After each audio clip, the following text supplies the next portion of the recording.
প্রিয় শিক্ষার্থী বন্ধুরা, তোমরা কেমন আছো? আশা করি ভালো আছো। যারা আমার সাথে আজকে অনলাইন ক্লাসে যুক্ত হয়েছে তাদের সবাইকে আমি আন্তরিক ধন্যবাদ জানাই। আজকে আমার পাঠদানের বিষয় নবম দশম শ্রেণীর হিসাব বিজ্ঞান। হিসাব বিজ্ঞান থেকে আমরা আজকে তোমাদের জন্য উপস্থাপন করব খতিয়ান।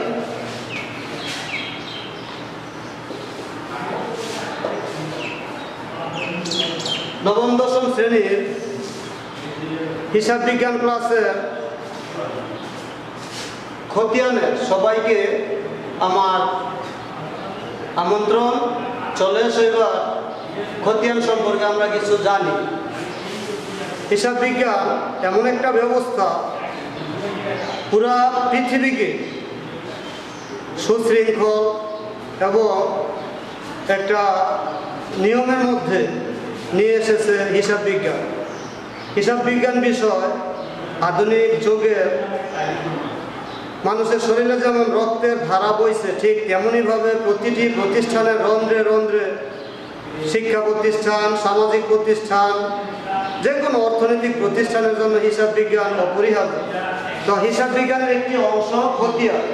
খতিয়ান সম্পর্কে একটি প্রবাদ আছে, তোমরা হয়তো জেনে থাকবে। সকল হিসাব বইয়ের রাজা বলা হয় খতিয়ানকে। তাহলে তোমরা বুঝতে পারছো খতিয়ানের কতটুকু গুরুত্ব। তারপরে খতিয়ান হিসাবের একটি পাকা বই। খতিয়ানের পূর্ববর্তী চ্যাপ্টার জাবেদা। জাবেদার মধ্যে তোমার লেনদেনগুলো থাকে এলোমেলো, ছড়ানো ছিটানো, আর খতিয়ানে সেগুলোকে উপস্থাপন করা হয় আলাদা আলাদা পাকাপাকিভাবে। এখন ধরো নগদান হিসাব, বেতন হিসাব, ক্রয় হিসাব, বিক্রয় হিসাব, এই সমস্ত হিসাবে একেবারে একটা জগা খিচুড়ি অবস্থা, যাকে আমরা জাবেদা বলি। আর ওই জাবেদা থেকে পৃথক পৃথকভাবে নগদানের জন্য একটা হিসাব, বেতনের জন্য একটা আলাদা হিসাব, তারপর তোমার বিক্রয়ের জন্য একটা আলাদা হিসাব, এভাবে সুশৃঙ্খলভাবে হিসাব তৈরি করা হয়, যাকে বলা হয় খতিয়ান। খতিয়ান যে সমস্ত লেনদেন থেকে করা হয় তার মধ্যে আমরা দুটি লেনদেন আজকে তোমাদের সামনে তুলে ধরলাম। নগদে পণ্য ক্রয় 10,000 টাকা, নগদে পণ্য বিক্রয় 15,000 টাকা। তোমরা জানো খতিয়ান করতে হলে অবশ্যই জাবেদা দাখিলা আগে উপস্থাপন করতে হয়। আমরা যদি 1 নম্বর লেনদেনটি দেখি, নগদে পণ্য ক্রয় 10,000 টাকা, এর জাবেদা দাখিলা হয় ক্রয় হিসাব ডেবিট, ক্রয় হিসাব ডেবিট, নগদান হিসাব ক্রেডিট।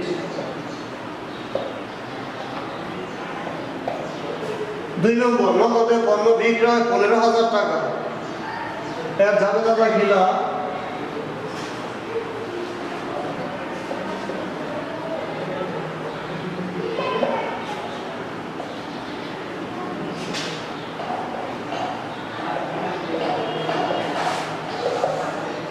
এই দুটি লেনদেনের জাবেদা দাখিলা আমরা এদিকে উপস্থাপন করলাম।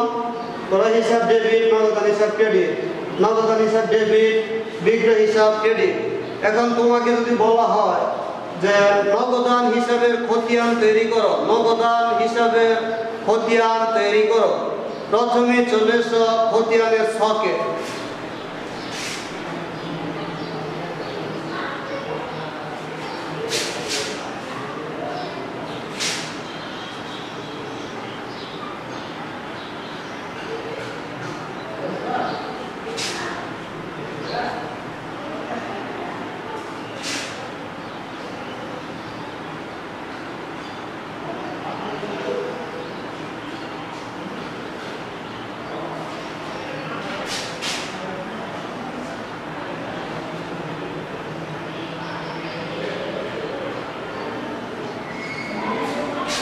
এবার দেখো তারিখ বিবরণ, যেহেতু খতিয়ান করা হয় জাবেদা থেকে, তাই খতিয়ানের জাবেদা পৃষ্ঠা উল্লেখ করতে হয়।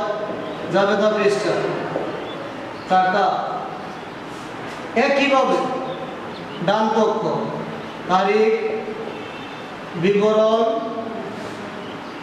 জাবেদা পৃষ্ঠা, টাকা।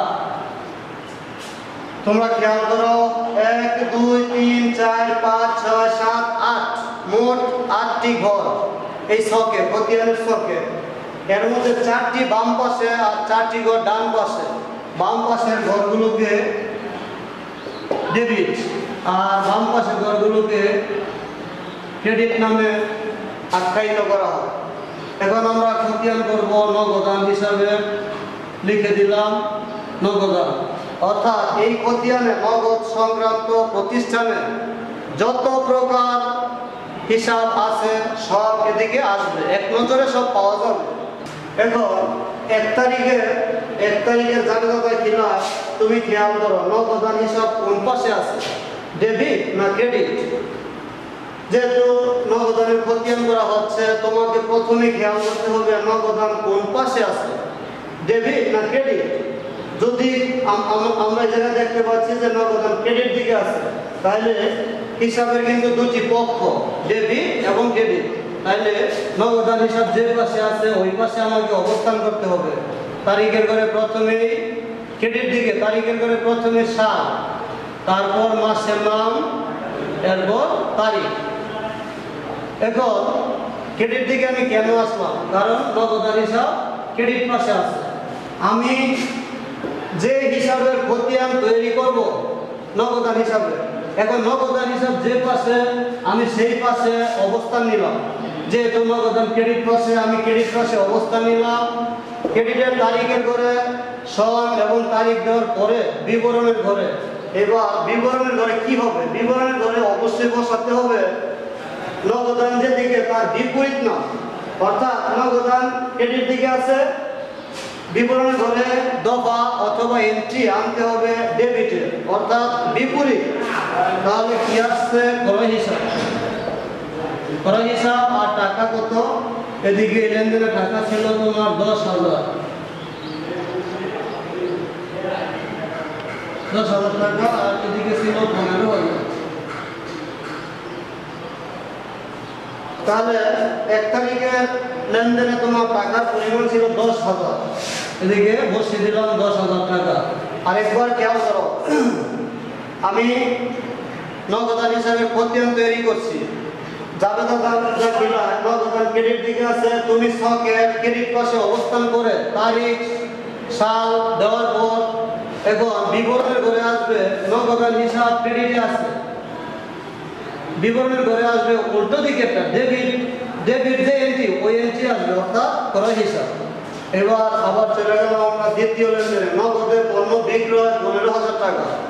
এর জাবেদা কিনা নগদান হিসাব ডেবিট, বিক্রয় হিসাব ক্রেডিট। এখানে নগদান হিসাব কোন পাশে আছে, ডেবিট না ক্রেডিট? তাহলে এখানে দেখা যাচ্ছে নগদান হিসাব ডেবিট পাশে। তা আমি অবস্থান নিলাম ছকের ডেবিট পাশে। সাল, প্রথমে সাল, তারপরে মাসের নাম, ধরো জানুয়ারি, তারিখ 2 তারিখ। নগদানের দিকে ডেবিট পাশে আছে, তাই আমি ডেবিট দিকে অবস্থান নিলাম। আর বিপরীত এন্ট্রি আছে বিক্রয় হিসাব, বিবরণের ঘরে বিক্রয় হিসাব। টাকার পরিমাণ 15। শিক্ষার্থী বন্ধুরা, তোমরা আরেকবার খেয়াল করো, প্রথমে লেনদেনগুলোর জাবেদা কিনা করতে হয়, তারপর আমি কোন হিসাব করব। এই জায়গায় কিন্তু বিভিন্ন হিসাব আছে, ক্রয় হিসাব, নগদান হিসাব, তারপরে বিক্রয় হিসাব।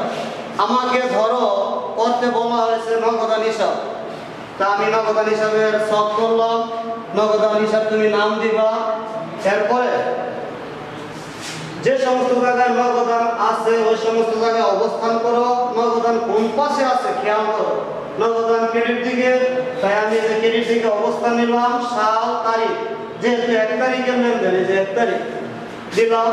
এরপর নাম আসবে তার বিপরীত নাম, এই এন্ট্রির বিপরীত ক্রয় হিসাব, টাকা বসিয়ে দিলাম। তারপর দ্বিতীয়, এদিকে নগদান আছে কোন দিকে আছে, ডেবিট দিকে, ডেবিট।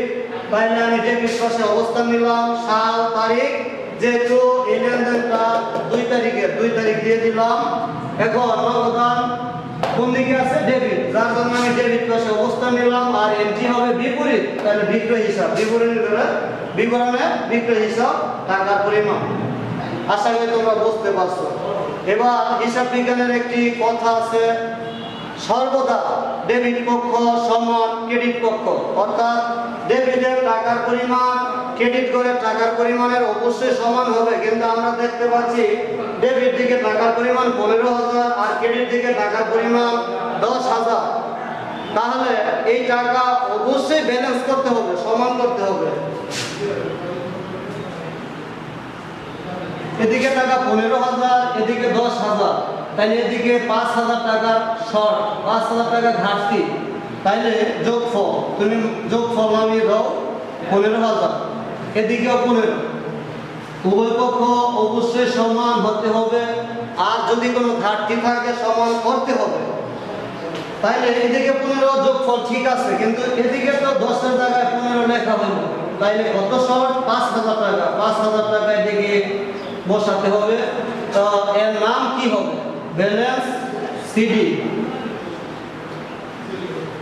যে অংশটা শর্ট করলো তার নাম হবে ব্যালেন্স সিডি। আর এর তারিখ কি হবে?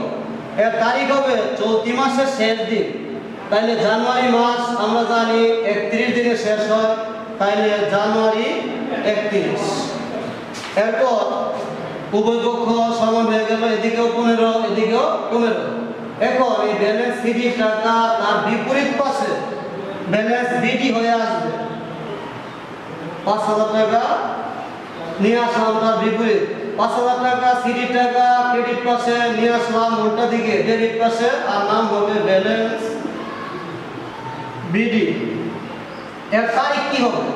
ব্যালেন্স বিডির তারিখ হবে যে মাসে হিসাব চলছে তার পরবর্তী মাসের 1 তারিখ। তাইলে এখন চলছে জানুয়ারি, তার পরবর্তী মাস ফেব্রুয়ারি। 1 হয়ে গেল আমাদের নগদান হিসাব।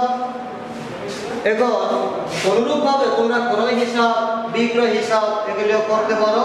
তুমি যখনই কোনো হিসাবের খতিয়ান হিসাব তৈরি করবে, মনে রাখবে ওই নির্দিষ্ট হিসাবটি যেই পাশে আছে তোমাকে খতিয়ানের ওই পাশে অবস্থান নিতে হবে, আর এন্ট্রি আসবে তার বিপরীত। করোনাকালীন সময়ে তোমরা বাড়িতে বসে যাতে বই পুস্তক থেকে অনেক দূরে চলে না যাও, সেজন্য আমরা যতটুকু আমাদের দ্বারা সম্ভব আমরা চেষ্টা করলাম। তোমরা বাড়িতে প্র্যাকটিস করবে, বাড়ির কাজ করবে, আর দোয়া করবে বিশ্ববাসী যেন এই মহামারী থেকে রক্ষা পায়।